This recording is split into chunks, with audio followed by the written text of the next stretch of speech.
Thank you, Gillian, so much for that introduction, and thanks to all of you for being here. I'm delighted to be here, given the, to give the announcement that everyone's been talking about in the news today. That is the government's reforms to NHS system architecture. But I do want to address this leadership speculation up front, because I know there is concern about how long the man in the top job has left. So let me reassure everyone. I'm doing everything I can to persuade Jim Mackey to stick around for as long as possible. And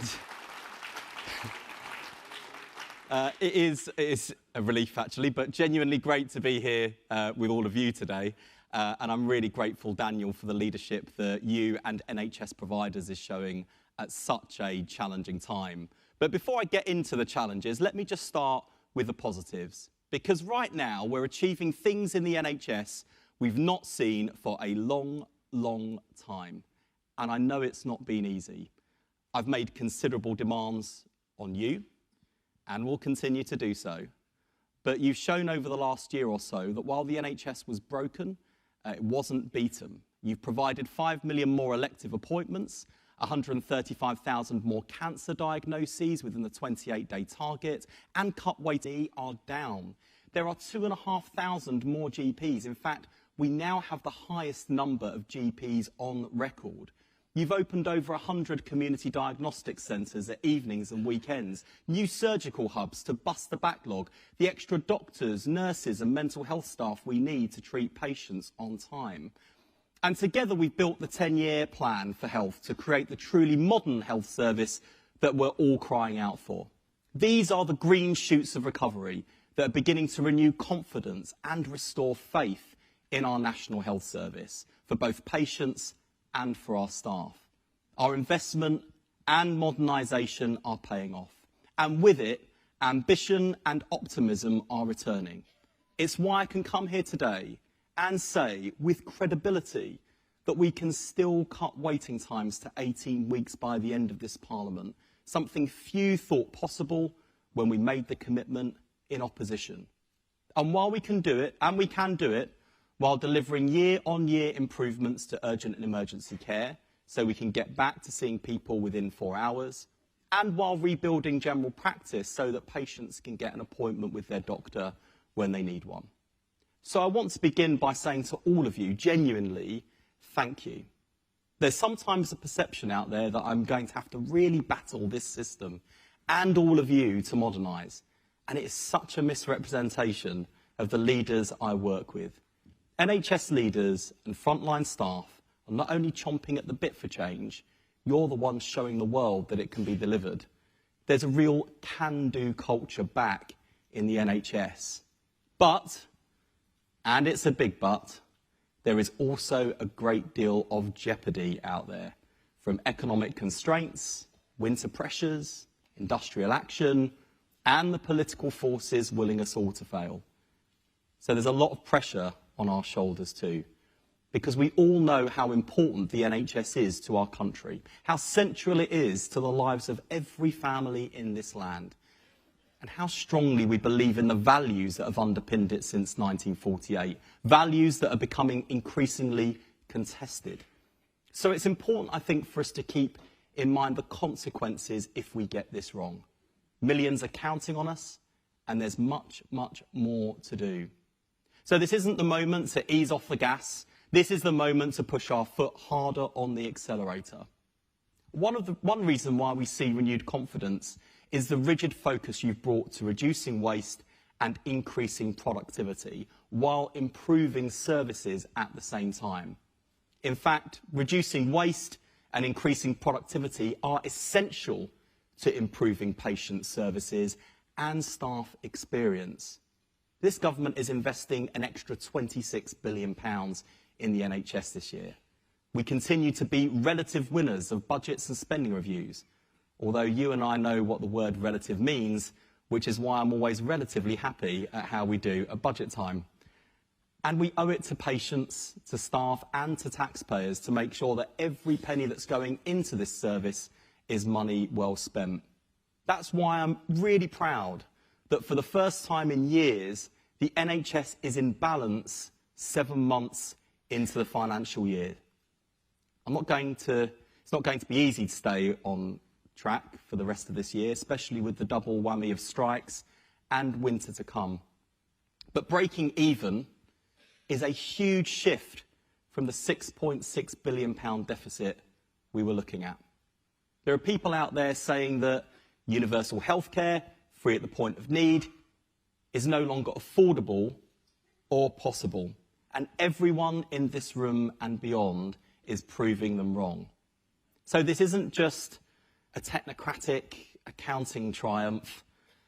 It is the foundation of everything else, because it's ultimately what will allow us to invest again in staff, technology and services, all of which add up to better patient experience. It also gives me, but all of us, credibility with the Chancellor. The government inherited public finances with a £22 billion black hole. And it won't have escaped your notice that the public finances and the wider economy are still under serious strain. So there is no money to waste.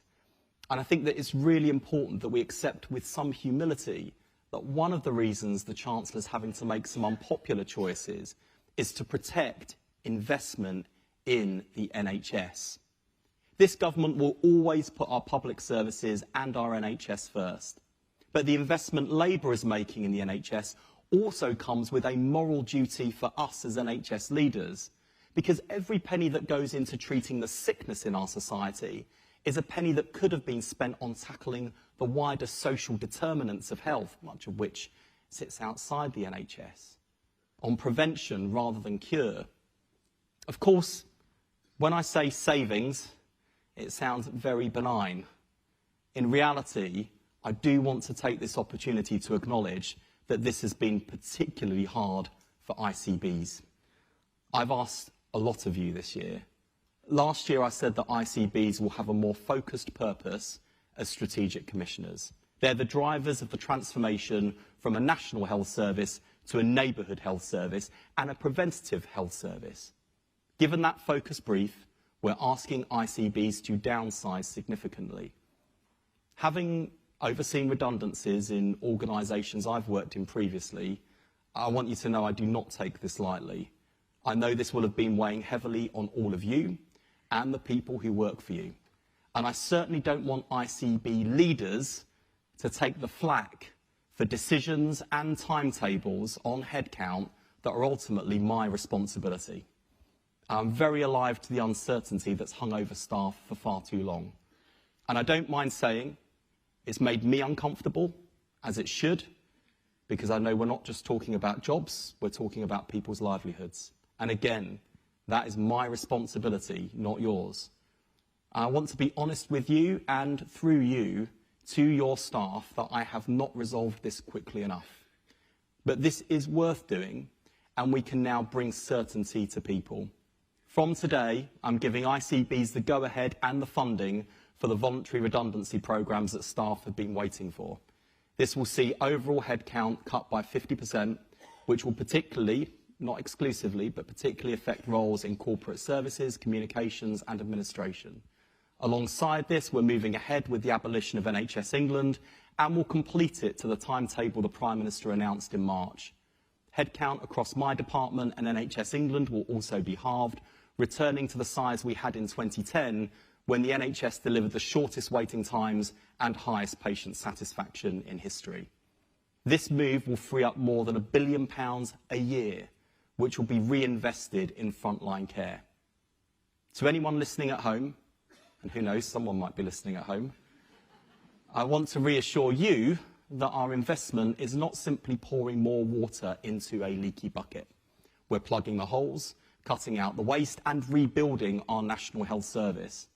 And to those of you here today, and hopefully you're listening, we aren't simply changing staff numbers. We are ending the constant assurance, ad hoc demands and micromanagement that you've been subjected to. The centre will instead enable you to focus on improving services for patients, a new department that empowers rather than suffocates NHS leaders and frontline staff. And I have to say, the way in which leaders across the service are responding to the scale of the challenge I've placed on you has been extremely, genuinely impressive. The energy, determination and sense of shared responsibility to succeed is remarkable and makes me very proud to lead this service. Going into this winter, we're seeing that same energy and determination as we do everything we can to prepare. You're freeing up more beds. We've seen an uptick in flu jabs among staff and the public. We've stress-tested plans much earlier. We're investing in new ambulances, building new urgent treatment centres and introducing new mental health crisis centres.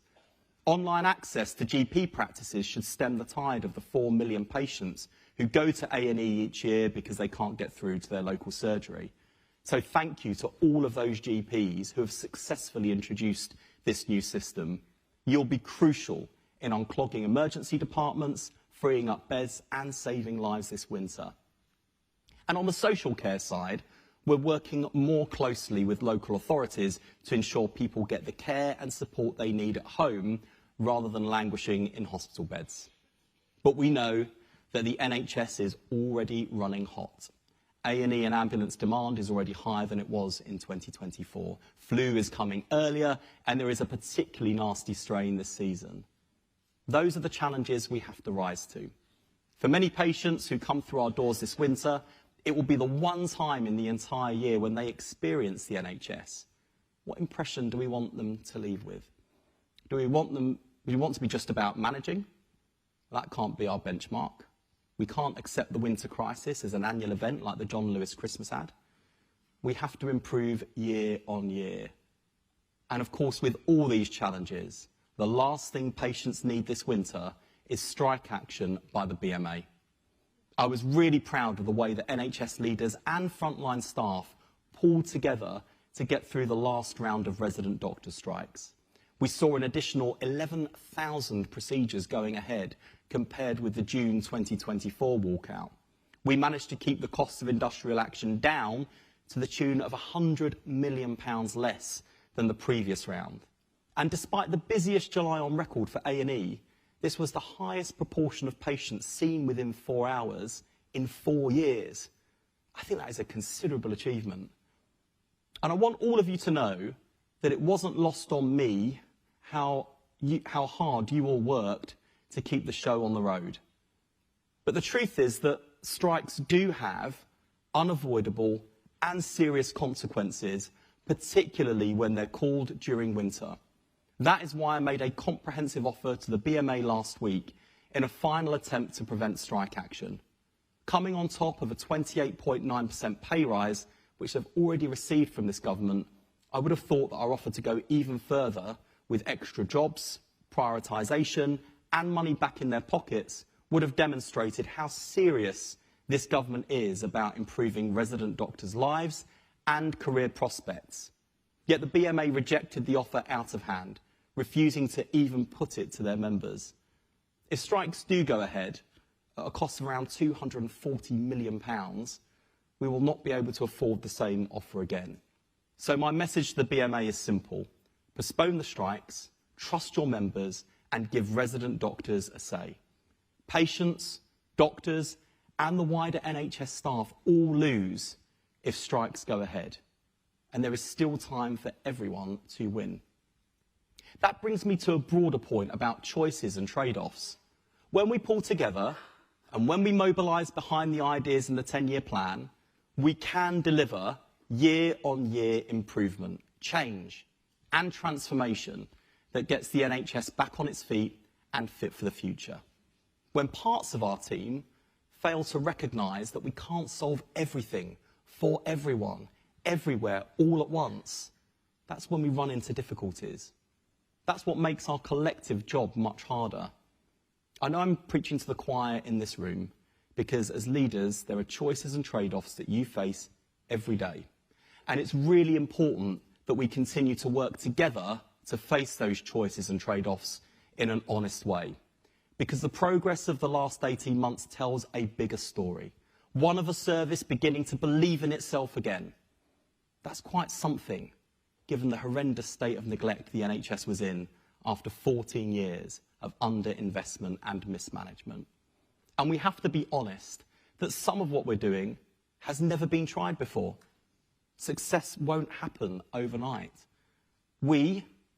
I, will make some mistakes along the way. That is all part of learning and improving. But together, we've begun restoring confidence. We've built strong foundations for real improvements. We've moved from barely scraping by to having real hope and big ambitions. I said there'd be fewer targets and less bureaucracy, and there are. I said there'd be no more short-termism, and we now have multi-year funding settlements to give you the certainty you need. I said the centre would be smaller, and it will be. I said that power would be handed back to patients, professionals and providers, and it is being. All of this is why we're today in a position to declare that the NHS is on the road to recovery. And at the heart of that revival is our 10-year plan for health.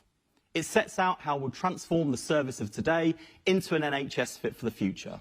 Our 3 big shifts will create a new model of care that not only catches up with the rest of the pack, but leads the world. The plan breaks with the fiction that you can run a health service of 1.5 million staff who deliver 600 million patient interactions every single day from an office building in Whitehall. The new care model is backed by a new operating model, anchored in clear and consistent principles. Power and resources should flow to local providers, frontline staff, and ultimately be placed in the hands of patients. Autonomy should be earned by meeting public expectations, delivering high-quality care with excellent financial oversight through world-class leadership.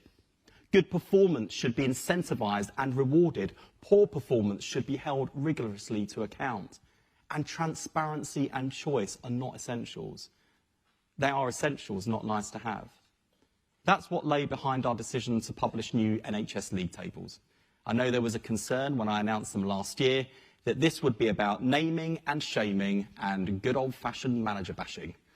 I hope you can see now that this is actually about confronting the challenges we all face with grown-up honesty. I was delighted, for example, with the way the Queen Elizabeth Hospital in King's Lynn, a hospital which is literally being propped up on stilts, responded to being bottom of the table. Let me just share with you what the Executive Managing Director, Chris Bound, said.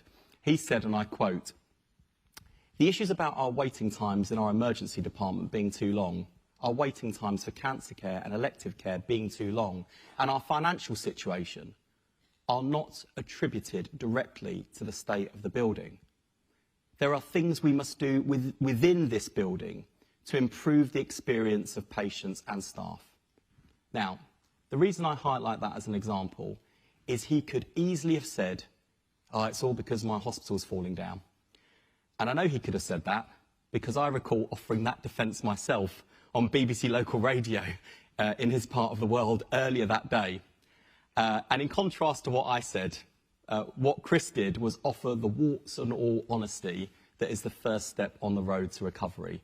Not making excuses and covering backsides, but actually taking responsibility and showing a determination to improve even when factors are stacked against you. That is how we turn the NHS around. But even as we let go of the top-down approach of the past, we're not abandoning trusts to their fate. Those at the bottom of the tables will receive more support. At the other end, good performance will be incentivised and rewarded. This new culture of openness drives change and builds confidence that the NHS can learn and improve, which is crucial to restoring people's faith in the NHS itself.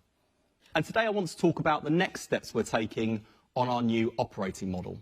The first step is a real empowerment of primary care and general practice. Already, the hard work and innovation of GPs across the country are helping to renew public confidence in the NHS as the reversal of a decade of declining patient satisfaction shows. And I know it's not easy. The demands of a 21st century population, the demands of ageing, and rising health need have led to unsustainable workloads. We've already halved the number of targets in the GP contract and are investing an extra £1.1 billion. But the bright future that general practice deserves will only come through fundamental modernisation. That's why we're introducing 2 new neighbourhood contracts. A single neighbourhood provider contract for for the delivery of enhanced services for patients through expert multidisciplinary teams, and a multi-neighbourhood provider contract to lead the neighbourhood health service at scale. This is taking the best of the NHS to the rest of the NHS, learning from some of the trailblazing GP federations already doing this. Pooling resources and expertise will deliver better services over larger areas, like frailty or end-of-life care, and deliver a more efficient back office, so more of GP's time is spent with patients. And as neighbourhood health services reduce demand on acutes, new financial flows will see savings return to them, helping to accelerate the left shift. I should say at this point, just for the avoidance of doubt, because there might be more media attention on this speech than usual, when I say left shift, it's not because I'm quotes on manoeuvres. Our second step reinvents the NHS Foundation Trust model for modern times. Today we're launching a new generation of foundation trusts called Advanced Foundation Trusts. They will be the front runners towards a more autonomous, accountable and integrated NHS. And I can announce that 8 trusts are in the running for this new status. They come from across the country, from Dorset to Northumbria, and they are a mix of acute, mental health and community trusts. They represent both the best of our NHS and the diversity of our NHS. Those who are successful will have demonstrated that they're delivering on the public's priorities: high quality care for patients, value for money and progress on the left shift. They'll be the kind of providers who don't need the centre breathing down their neck or trying to micromanage their finances. And they will benefit from real and immediate freedoms, including the ability to reinvest surpluses accumulated last year in future capital projects, more operational autonomy and fewer ad hoc requests from the centre. We'll continue to open new freedoms and deliver greater autonomy for advanced foundation trusts in the coming years. And in 10 years' time, we want every trust to have achieved that status. Our third step is the creation of integrated healthcare organisations, or IHOs. Advanced Foundation Trusts will be among the first to take on IHO contracts and hold the whole health budget for a defined population. I've heard from so many leaders about how hard it can be to invest in prevention because the savings fall in another part of the system. IHOs will reverse this disincentive. If it makes sense to invest in community care to prevent unnecessary hospital admissions, they'll be rewarded for doing just that. Any trust can become one, not just the big acutes. And so there is no reason, by the way, they couldn't be led by primary care professionals. In fact, one of the 2 trusts currently under consideration for IHO status is a community trust. And that diversity will continue. If a nurse is best placed to lead a community service, a GP best placed to lead a hospital, or an acute trust best placed to lead neighbourhood health services, well then that's what they'll do. Because what matters is what delivers for patients. None of this is simply a renaming exercise. However technocratic it might sometimes appear, or even feel, good system architecture is how we bring to life the vision and ambition in the 10-year plan. I'm offering that as a reminder to myself as much as anyone else.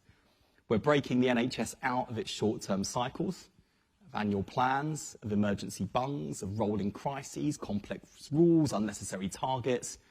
Instead, our approach is and will be, if you deliver for patients, if you manage your finances well, if you innovate, then you will have the space to lead. Because plans don't deliver change, people do. And this conference is a reminder that confidence comes from good leadership, and that good leadership in the NHS has never mattered more. Great NHS leaders listen to staff and patients and turn that listening into action. They don't wait for permission to do the right thing. They don't require a diktat from NHS England. Their attitude says, we can do better, and we will. The difference now is that the system will support you to unleash your entrepreneurialism, creativity and innovation. All of this adds up to a very different kind of NHS. It marks a fundamental shift from command and control to collaboration and confidence. And when people feel they are part of a system that learns, listens and leads, confidence returns. And confidence is everything. The NHS was built on it. The confidence of a nation that believed in universal healthcare free at the point of use. The confidence of staff who knew they were part of something bigger than themselves. What we're doing together is restoring that confidence. The coming years won't be a walk in the park. There are no magic wands, no silver bullets. Keeping up momentum will require all of the energy and grit and initiative that's got us heading in the right direction. We need to up our elective activity to hit the ambitious targets the Prime Minister set us, to get people seen as quickly as possible in urgent and emergency care, and to keep improving access to GPs. And we need to maintain our firm grip on the finances. But for the first time in years, the NHS can look forward with confidence rather than back in frustration, because we've got a plan that's not just ambitious and realistic, we've got a plan that is working. And that is why the NHS is on the road to recovery. Thank you very much.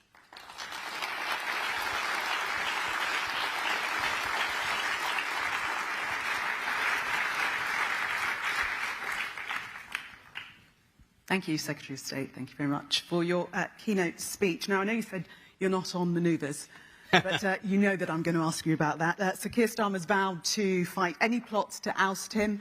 Will you be fighting alongside him? Yes. I mean, the bizarre thing about some juvenile briefing overnight is that it's people in number 10 who've said the Prime Minister is fighting for his job. Now, I don't think that's, firstly, a helpful or constructive thing to say. I also don't think it's true. What I think he is doing is fighting to try and turn the country around from the enormous mess that we've inherited on so many fronts. In 2024, and tell me if it's incorrect, there was an interview which you were unequivocal about your desire to be Prime Minister one day. Is that true? I've got a harder job already, so I'm quite enjoying doing this one. Thank you very much. And I'm definitely not going to say anything today that adds to the silly season going on down south. OK, just final question on the manoeuvres that aren't. This morning on Sky News, you said that you felt that you'd been kneecapped by Downing Street in terms of the briefing. I think I said it was the most unwarranted attack on a faithful since Joe Marler was banished in the Traitors final. And I think whoever's been briefing this should spend a little less time watching Celebrity Traitors and a bit more time watching Country File. OK, right, on to the NHS. Realistically, what can we expect from the upcoming budget as regards the NHS? So I think that you'd struggle to move for, to avoid the speculation about the budget and the expectation management, I think, that the Chancellor has been sensibly doing. This is going to be a challenging budget. We can see the economic backdrop and we can see the pressures in the public finances. I think we can be sure of a couple of things. The first is the Chancellor has been very clear that this is a budget to protect NHS investment. So I think we can go into the budget confident that what we were allocated at the spending review is protected. If she can go further, especially on things like capital, I'm sure she will. But what she has given us, over and above everything else, in terms of decisions she's already made, has been the NHS at the top of the tree in terms of her priorities. And also, and perhaps arguably even more valuable than the increases we've had in our budgets, it's that certainty over a kind of spending review period, over a 3-year period. Because if we are asking you to change, to drive transformation, and to do so at the same time as driving year-on-year improvements in the service, we have to give you that certainty and stability and the tools to do the job. And so knowing what your outlook looks like for the next few years doesn't make the hard choices go away. It doesn't make any of it easy, but it does mean that you can plan with certainty and break out of the short-termism. And I think that's probably the most valuable thing the Chancellor has done for us, and that's why I can sort of go confidently into the budget, as the Health and Social Care Secretary, if anxious about the state of the economy and the state of the public finances. OK, we're going to open up to the floor now and take some questions. Raise your hand if you'd like to ask a question. Down at the front. Secretary of State, thank you very much. Terence Stevenson, Chair of NHS Providers. I want to ask you about workforce, but not the usual about we want more staff. We've heard a lot over the last 2 days about how AI might free NHS staff more time to be clinically in contact with patients, but also how it might mean we lose staff. We don't need admin staff. And as a Labour Secretary, I'm interested in your view on that. You were talking earlier about reduction in headcount at ICBs, a further reduction in headcount in the NHS as a result of AI. What are your thoughts on that? So I think a Labour government has both a historic responsibility, but are also uniquely placed in British politics to ensure that the transition from the world we live in today to the world that is being created for us in the biggest and fastest industrial revolution the world has ever seen is one that is a just transition that protects the interest of Labour, with a small L, working people. And that's because from the very inception of our party, we were created by the trade union movement to serve the interests of Labour against the interests of capital. And so whether it's conventional capital or automated capital, it's our historic responsibility to make sure that we defend opportunities and security that means that people can have a good quality of life no matter who they are, what their background or what it is that they do. And so it's our responsibility to help people to transition from the sorts of jobs and functions they're performing now to the jobs we will need them to do in the future.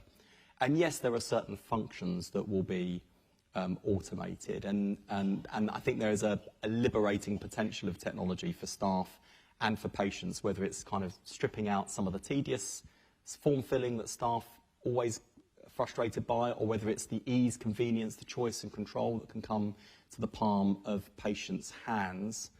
I think the thing that maybe makes our lives a bit easier in this space, maybe compared to other sectors, is that for all of the exciting AI, genomics, machine learning, big data, health and social care will always fundamentally be people-based services.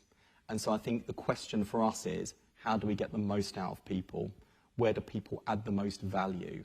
And how do we make sure that people whose jobs might be dislocated in the not too distant future can be retrained, reskilled and redeployed into areas where they can make an enormous difference? Take a question from Slido. Time is running out rapidly.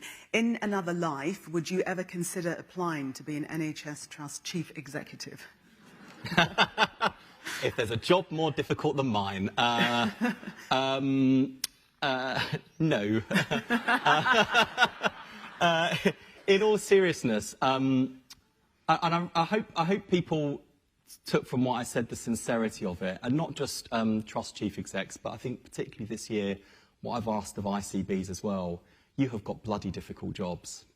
And the more time I've spent with NHS leaders, listening, learning, and listening to them share with me in quite a candid and open way the sorts of choices and trade-offs they face on a daily basis. They have a huge amount of risk that they're carrying, a huge amount of responsibility, and they are carrying it well. There are always some that are better than others, and there are always different types of leadership challenge. So someone who's a great leader in one job might then encounter a new challenge that actually a different leader would be suitable for. And there's always a bit of that in any context or organisation, but we have really great quality leadership, and it's one of the reasons why, not just in terms of what I've said publicly, but I do want people to know that in private settings, when I'm being hauled over the coals by some of the newspapers about salaries, for example, one of the things that I am always keen to defend leaders on is look at the risk and the responsibility that they're carrying, but also one of the things that's ground my gears once or twice is when I've seen some Trust Chief Execs named and shamed because they're on high salaries, but in organisations that are performing poorly, and often have to pick up the phone to journalists and saying, yeah, that person you've just named and shamed, the reason why they're on a high salary is because they're a great Chief Exec, and we asked them to go into that organisation only the other month. And now you're kind of like roasting them in the media. So I'm trying to make sure that there is that kind of nuance and understanding. We always have to be conscious that we are custodians and guardians of public money, and things like salaries get scrutinised. That's par for the course. But at the same time, we should be a system, it's the largest public service in the world. We should want the best leaders. with the best capability. And when they deliver, we should back them. When they fall short, we should support them. When they're not up to the job, we should support them on to a different future. But overall, I can't tell you, given what we asked people to do this year and where we are at this point in the year, how genuinely proud I am of the way people have responded to the challenge I set them. But not a job that you want to take. No, thanks. I've got this one. Okay. I'm being asked for all sorts of jobs today. It's not quite the set of questions I thought I'd get when I left this morning. Let's take a question from a journalist now, Eleanor Hayward of The Times. Where are you? Oh, I think Ellie's down here. Oh, we can't see you up here. It's just like a sea of darkness. Again. Do you think Morgan McSweeney is responsible for the toxic culture in Number 10? Do you think he should be fired for briefing against you? I am not going to add to the toxic culture by contributing to the toxic culture and going after individuals. I don't think that is a constructive or positive thing to do. And one thing I would say for Morgan McSweeney is there wouldn't be a Labour government without him.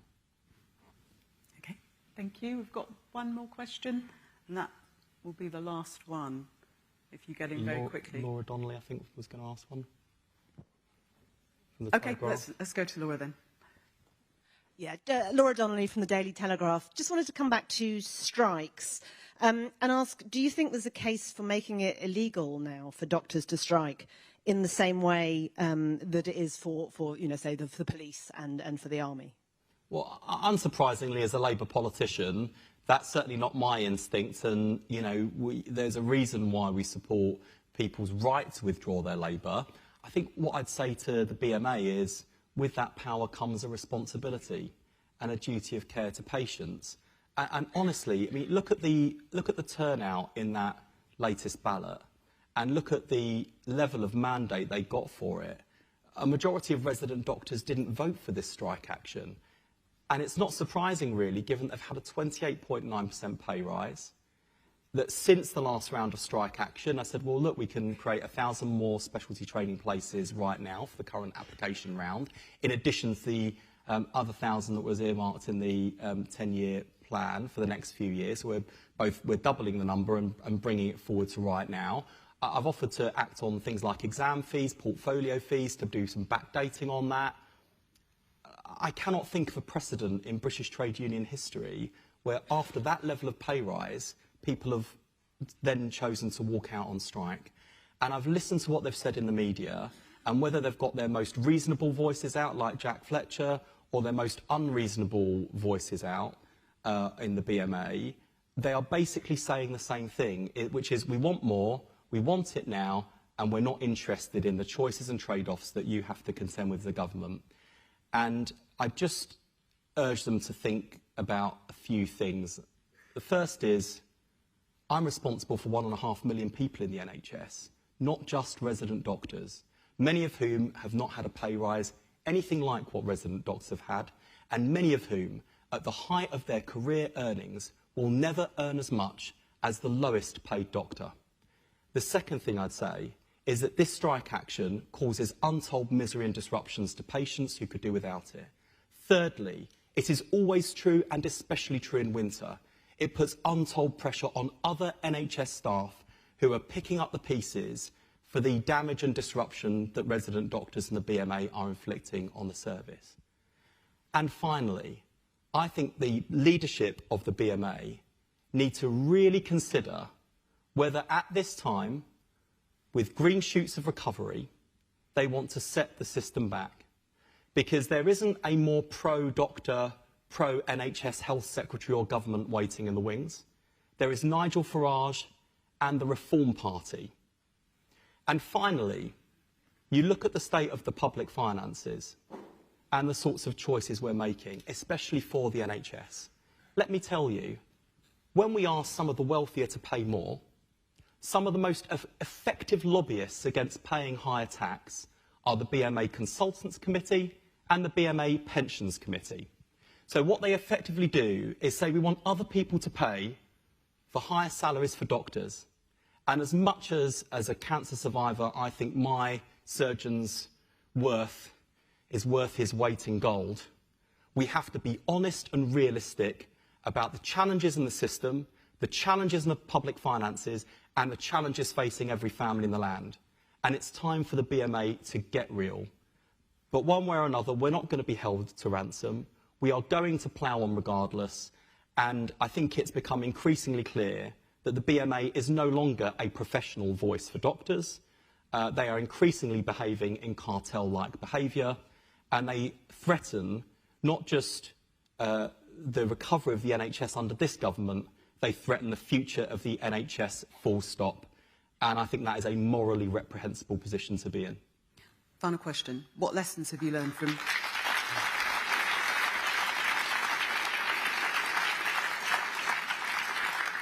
What lessons have you learned from previous strikes and negotiations with the resident doctors' strike looming to start on Friday? I'll say a few things. I mean, firstly, the way in which the team pulls together really is remarkable.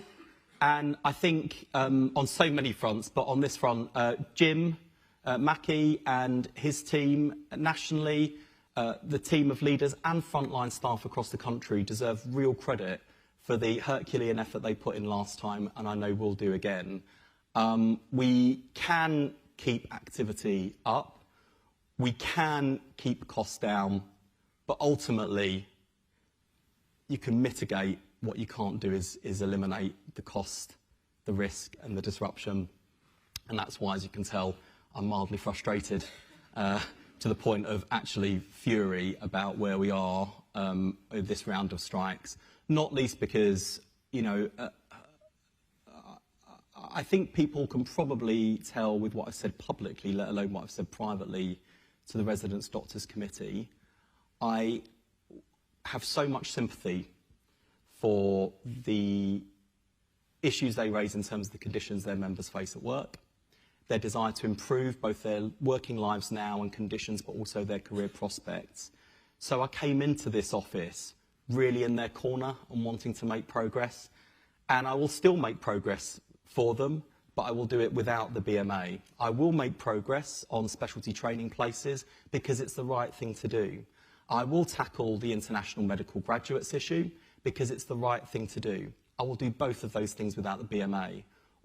I guess my appeal to everyone in this room is a lot of what the BMA and you know, your jobbing resident doctor describes to me in terms of their working conditions, a lot of what they describe are things that actually I don't have any great agency or control over, but lots of you in this room and beyond do. And there are lots of NHS employers who have not helped me and strengthened my arm when it comes to things like hot food provision overnight, the ability to book annual leave, the basic respect, dignity, supervision that resident doctors experience. So my appeal to everyone in this room, to all NHS leaders and employers, is make the 10-point plan that Jim has put together real. Because if resident doctors feel like they're working in an improving NHS, that their concerns are being taken seriously in words, not just in action, that will do an awful lot to generate the goodwill we need to bring an end to strikes.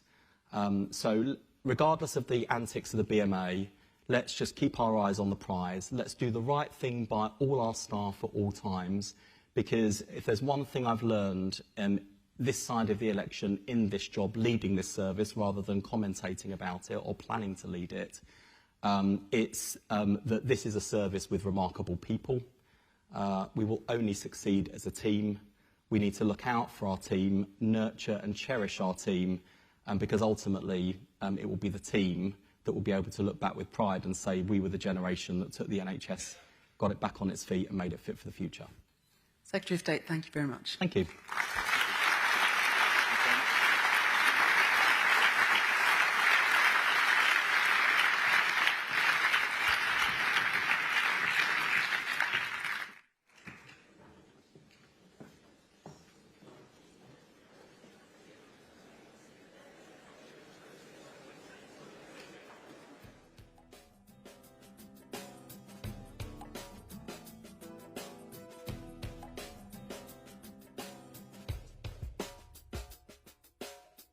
It's not over.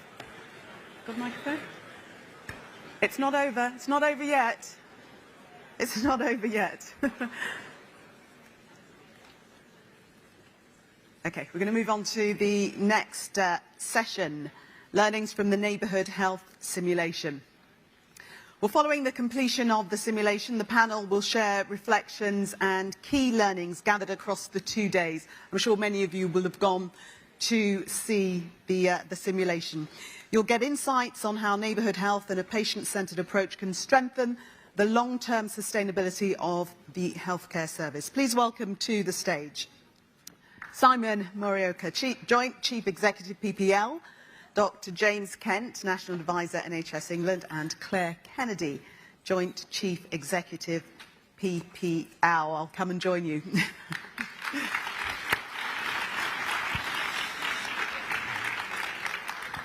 So the highly anticipated simulation has come to an end. It was very exciting. I was very excited about going round. We've got a VT to play you, a clip just really looking at some of the reflections of the last 2 days. So can we play that, please?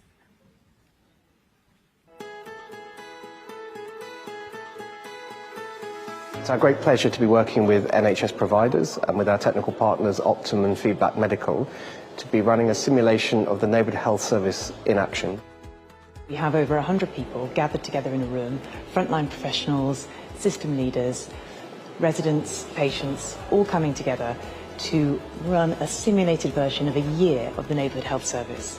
Simon and I have been working together for over 20 years on some of the big questions that sit at the heart of integrated working and that inform the Neighbourhood Health Service. We think this is a great opportunity to bring all of that learning, all of that insight together into one room where we can learn from those outcomes and really see the impact in a really short period of time. When we were designing the simulation, we wanted to make sure that we captured the experience of kind of frontline staff, but also the leaders and decision makers that are supposed to enable them to deliver care for their residents. So we set up a planning layer and a delivery layer. So a planning layer where a place-based board convenes and makes decisions in response to what's happening in the delivery layer, where frontline staff are seeking to meet the needs of residents in a new, more integrated way. A big part of the simulation is that we want to understand kind of the future state of affairs, what future neighbourhood working is going to look like, and we know integrated digital platforms are a really important part of that. Certainly feels like a really exciting thing to be part of. First of all, I think just so many people together, and there's people here from all different geographies, all different organisations. We all sat down in a group and said, what are our goals? And we all came up with really similar goals. So I think it's just showing right from the off that we're all here for the right reasons. In there, people are really getting into it. There is no sense that you're playing a role. People are being themselves. They are really engaging enthusiastically with the task, to the point at which people are arguing and debating with each other, and people are all working together to try and find some solutions. A lot of the residents have very different scenarios. In my family, it's quite a troubled one, so they've been really responsive to our needs, and kind of a lot of the services are coming into our home and just reacting to the different scenarios that we're acting out. It's been really interesting seeing it from a patient perspective. What given me the hope is a better coordinated care for the patients, having a key worker who can coordinate all the care around them. As the key worker also benefit having that one system where they can see what's happening around both acute, community and tertiary care, so that one system is a real hope for patients and also for the staff who are working with the patient. It allows you just to test drive, make some mistakes, that's not an issue. But with the mistakes come solutions, and solutions for the long term, in line with the NHS 10-year plan, and whatever's in your mind, a chance to really get it out there. So thanks to PPL for that. It has been intense, the way that we have worked across organisational boundaries. We've dissolved bureaucracy. There were no criteria, there were no referrals, there were no F-words, forms. We were just talking to each other. We did joint visits. All of the different aspects that impact people's lives, really putting patients, people, citizens, residents, communities at the heart of what we've been doing.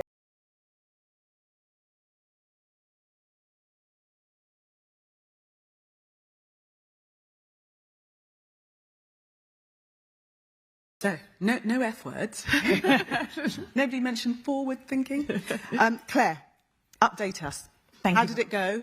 What did you learn? Thank you very much, Gillian. So just to resituate us, at the end of yesterday, I think I gave a quick update when we were 3/4 of the way through cycle 1. So the simulation works on 2 cycles. So we've had people trying a new way of working in 1 cycle, an opportunity to reflect overnight, to learn from the learnings from the first iteration, to come back and try a 2nd cycle. We've now completed the 2nd cycle, so a metaphorical gong sounded at the end of the simulation. The simulation is over. What we found at the end of the 1st cycle, as we would expect, is that it's massively challenging to move into a new way of working. So we've had several groups of observers, including yourself, who've had a chance to step beyond that wall and to see the really hard work that 100 colleagues have been doing in that other world, testing out these new ways of working. I think, as I said yesterday, it's not all sunshine and roses. So yesterday evening, there were definitely some points where people were expressing some of the real challenges, how difficult it is to make that shift. And one of the things that we agreed collectively was to all go away overnight and to think of one thing that we really wanted to bring into that 2nd cycle, to really change the experience and to test out doing things really differently. And we were absolutely delighted with the impact of that shift that happened today. So Simon's going to talk a little bit about the system impacts. I'm just going to share a few things that happened in terms of the activity. So colleagues who were in the simulation were all wearing lanyards, which indicated which organisation they came from. In cycle 2, people removed their lanyards, which I think the observers found quite challenging because they couldn't quite see who was from which organisation. But that was a really symbolic move to indicate a shift towards a one-team mentality. Patients definitely experienced what they felt in the 1st cycle of the simulation as being almost like a sort of overwhelm of contact. In the 2nd cycle of the simulation, that became much more tightly managed through that team. So what they would have is a point of contact, so a relevant professional to their particular area of need, being able to act as that sort of trusted partner in terms of understanding and helping them to be able to sort of navigate the system. There was a lot of discussion of co-location in the 2nd cycle, so people really getting the benefit of co-location virtually and physically. So using the communication platform to be able to co-locate virtually, if you like, and then also physically co-locating and visiting together. So in terms of the patient sort of initial feedback, some of the things I would share is that one of the colleagues basically said that the way they approached their care in the 2nd cycle, or their care was approached, was very different. So while they were waiting for a GP appointment, they had a lot of contact with other support services, including the voluntary and community services that were available within Milbourne, the neighbourhood. And what they found was that in the end, they didn't actually need the GP appointment because the needs they had already been met. The final thing I just wanted to share in terms of that wider context was a colleague who basically said, in cycle 2, I was asked the human questions that really mattered to me. And I think, as I say, Simon is going to talk about the system impact of that. But I think what we really see in the simulation is that link between different behaviours, a different culture, a different way of working together, and then the positive system impacts that we see in terms of outpatients, patient flow and activity. What we said yesterday morning was that we hoped that through the actions of everyone participating in the simulation, we would all get to see and touch a little bit of the future. And the final thing I just wanted to say is a massive thank you to everybody who stepped into the world, who stepped into that experience and allowed us to see and experience that. We know this journey is really tough. If it wasn't tough, all of us in this room wouldn't be spending our careers trying to make this happen and make this real. So massive thanks to everyone who participated and took that risk, and thank you for the rich learning that's come from it. Okay. Simon, can you share 2 or 3 things that you've learned over the last 48 hours? Absolutely. And can I just add my thanks as well? So I know a number of the participants from the simulation have joined us in the audience, including both professionals and people with lived experience for this session.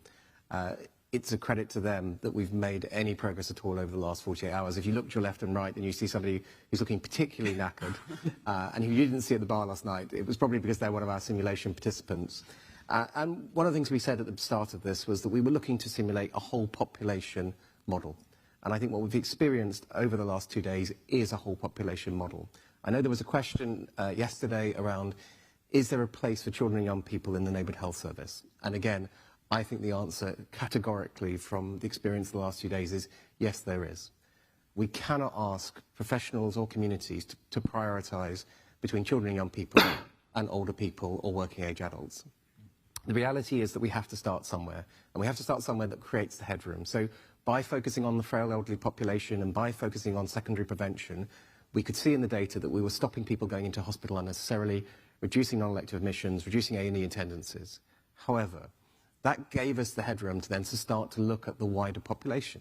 And I think one of the most interesting observations for me from this simulation was the extent to which, without direction, without scripting, naturally communities and professionals move towards looking at people as individuals, to looking at people as households and families. And I think that we will see the long-term impact of that shift if we can reflect that in reality. We also talked about a model that was a whole needs model. And again, there needs to be some prioritization around where we start, but what we also saw was parallel work going on around both prevention and improving access to treatment. So improving GP access, improving outpatient services. And I know that James, who kindly came and observed some of the activity day, will talk a little bit more about that. What did that mean in practice? I think it meant that really what we were asking of voluntary community sector colleagues was to help us with our delivery of direct care, but equally, for those same voluntary community sector colleagues working in those same communities, they could rely a lot more on the statutory services to support them and for the resources to be there to enable them to do their work. And then finally, I think we talked a little bit about, in enabling these 3 shifts and enabling the Naval Health Service, the development of the team of teams model. The Secretary of State obviously talked a bit about the system architecture changes. I think what we've been looking at really is the changes in behaviour, in culture and in practice that we need in order to get the best out of those system architecture changes. So we know that changing contracts, changing funding flows, commissioning approaches is needed, but in and of itself, we also know that that is not going to deliver improvements in population health. So whether that was the reduction in referrals that went on throughout the simulation as people started to coalesce much more in joint teams, the removal of the sashes, the removal of the boundaries between different organisations and teams, or whether that was in the way in which the planning layer and the operation layer started to work much more as an integrated whole to deliver resources where they were needed in the community. I think that was instrumental in the overall improvements in systems, but also in the overall improvement in the individual organisational performance within the simulation. Dr. James Gent, if you can share your observations and really how they relate to the national agenda. Yeah, so, I mean, first of all, I'd like to congratulate Simon and Claire and their team on a fabulous simulation. I mean, the size of it, the scale, the thoughtfulness, the data analytics that sit underneath it. And I have to say, the acting was absolutely brilliant, absolutely brilliant.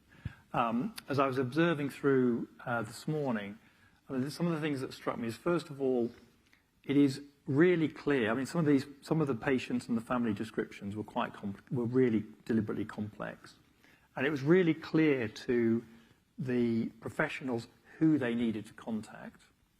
You could see actually the quite excitement that they could reach those people in a much easier way than they normally do in their everyday jobs, because they're just round the corner. You could see that piece working very well.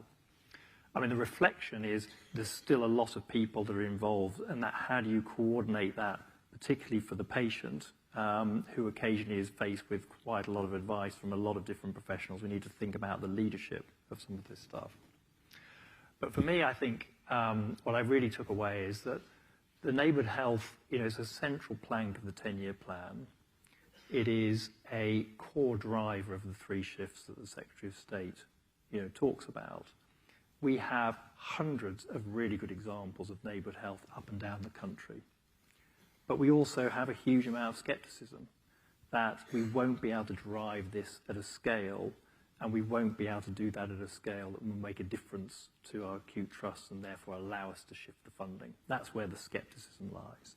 And so what's encouraging about this, and I know we've only got the preliminary results, but you can see the reduction in referrals coming through. You can see the reduction in non-elective admissions, and particularly that focus on the frail or the high priority cohorts, the complex cohorts. So for those that know the planning guidance, that is where we're trying to focus. That is where we want people to try and put their energy, but also it's around trying to do that at scale, and at a scale that makes a meaningful impact. And then I think my final reflection is that while you know that this is more than changing contracts and changing payment reforms, it's about behavioural change. There is something about being in that simulation and being there to feel just how people are acting differently, behaving differently, the freedom of just being able to work as a team. And that's obviously something we need to try and work out how to accelerate, capture, bottle, and accelerate as much as we can. Yeah, it was very realistic, wasn't it? Really good. Exciting. We'll take some questions now. So raise your hand if you have a question for the panel. The microphone will come to you. At the front over here. Daniel Oakley's, Chief Executive of NHS Providers. So, you've said lovely words. Did the analysis show big changes in activity? It did, do you want to... So just as an example, Daniel, we saw in, and I think it's very important actually to talk about the difference between cycle 1 and cycle 2. Yes. So when Claire gave her kind of mid-simulation update, what we were seeing was green shoots.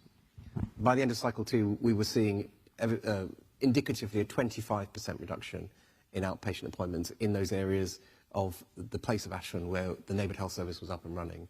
We were seeing significant reductions in A&E attendance and non-elective admissions. And we will go through the process with colleagues of validating those, because almost as important as the quantitative data that we've collected, and I think we've had hundreds, if not thousands, of interactions between clinicians, professionals and patients recorded over the last 2 days, is that qualitative feedback. So GP saying, no, genuinely, I spent more time with my patients doing more impactful things than I would ever normally get to do, and that was enabled by the fact that I could see a whole range of services aligned behind me.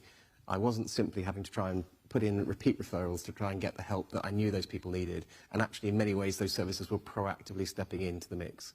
So we will do a full write-up. We will share the evaluation with colleagues over the next few weeks, but I think it's really important to say that numbers in and of themselves, to James's point, are probably not going to persuade people in the real world that this is necessarily going to work, but actually listening to the experiences of both system leaders and frontline professionals, and most importantly, the experience of residents themselves, I think is a really important step to understanding what is driving that change, as well as being able to evidence that that change is happening. Can I just add one thing to that? Just so when we began yesterday morning, we talked about the 3 Cs with participants in the simulation, which were around courage, so to be brave and to try different things out, connection, which was around finding new relationships, asking new questions, and curiosity. So just to reiterate the point, the curiosity one applies to all of us, because we didn't know that this would be the outcome. So this was not set up to deliver a particular outcome. The spirit of curiosity was around genuinely seeing what would happen. So firstly, it was a massive relief, as well as being very excited to see the figures coming back and see that impact. It was what we hoped for. And again, Simon talked about hope at the beginning of the conference, and I think it's a really important part of this whole process of stepping into a future, trying something, being curious, and then in this case, being really, really delighted by the results. Time for one last question, I think. Oh, there's one at the back.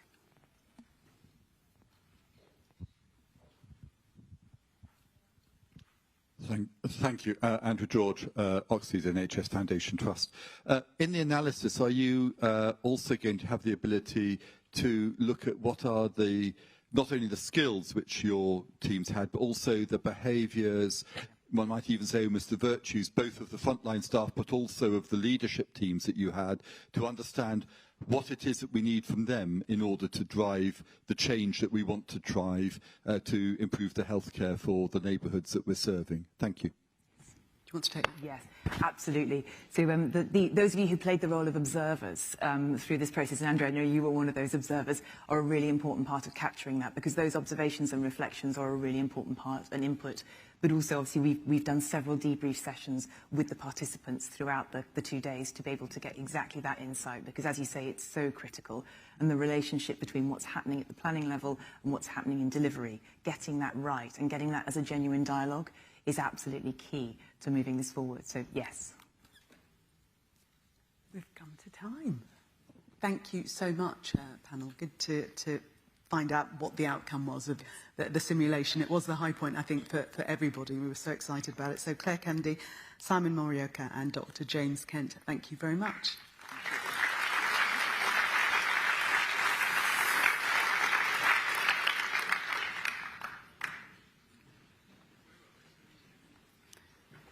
And we move on. So this is our last section now for the afternoon. We're going to have I was going to say cosy little fireside chat, minus the fire and with 2 extra chairs, with the NHS England's Chief Executive, nonetheless. So we're going to take a deep dive into some of the current priorities and challenges facing the NHS provider sector in today's evolving healthcare landscape. And for this section, I'm going to make you do most of the work. You're going to be asking all of the questions. We want to leave a good chunk of time for you to get your questions in. Time runs out very rapidly with these sections, so you have been warned. Prepare your questions now so that you can get them in first dibs. Get your thinking caps on. So please join me now in welcoming to the stage Sir James Mackey, Chief Executive, NHS England.